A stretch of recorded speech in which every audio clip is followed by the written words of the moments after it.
wabarakatuh. Saya Dewi Aulia Putri dari kelas 3 di Pemasaran NPM 1200252. Izin untuk menjelaskan tugas tambahan yang diberikan oleh dosen pengangku. Konsep inti dalam pemasaran, kebutuhan, keinginan, dan permintaan. Kebutuhan adalah syarat hidup dasar manusia. Orang membutuhkan udara, makanan, air, pakaian, dan tempat tinggal untuk dapat bertahan hidup. Orang juga memiliki kebutuhan yang kuat akan rekreasi, pendidikan, dan hiburan. Kebutuhan-kebutuhan ini menjadi keinginan ketika diarahkan ke objek tertentu yang dapat memuaskan kebutuhan tersebut. Seorang konsumen di Amerika Serikat membutuhkan makanan namun mungkin menginginkan hamburger, kentang goreng, dan minuman ringan. Seorang di Mauritius membutuhkan makanan namun mungkin membutuhkan sebuah mangga, beras, lentil, dan kacang polong dengan keinginan dibentuk oleh masyarakat. Permintaan adalah keinginan akan produk-produk tertentu yang didukung oleh kemampuan untuk membayar. Banyak orang yang menginginkan Mercedes, tetapi hanya sedikit yang mau dan mampu membelinya.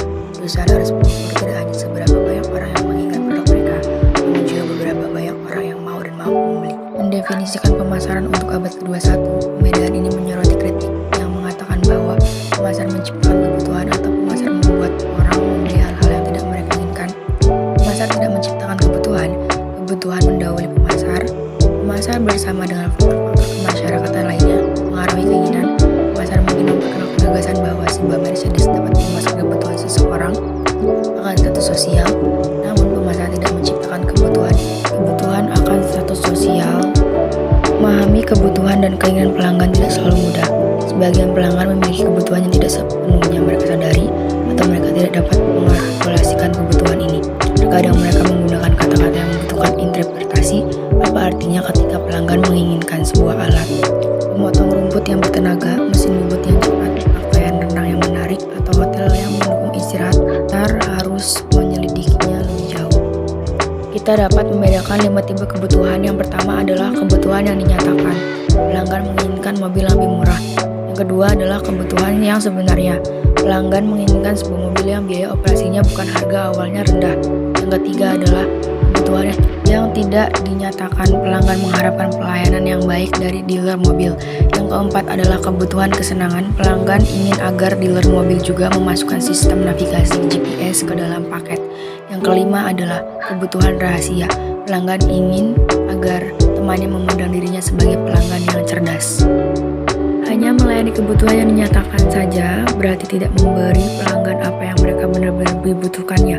Banyak konsumen yang tidak tahu apa yang mereka inginkan dalam suatu produk. Konsumen tidak tahu banyak tentang telepon seluler ketika teknologi tersebut pertama kali diperkenalkan. Nokia dan Ericsson bersaing dalam membentuk persepsi konsumen tentang telepon seluler. Memberi pelanggan apa yang mereka inginkan kini lagi tidak cukup.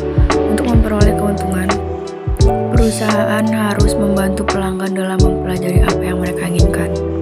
Pasar sasaran, positioning, dan segmentasi. Seorang pemasar jarang dapat memuaskan semua orang dalam suatu pasar. Tidak semua orang menyukai serial, kamar hotel, restoran, mobil, universitas, atau film yang sama.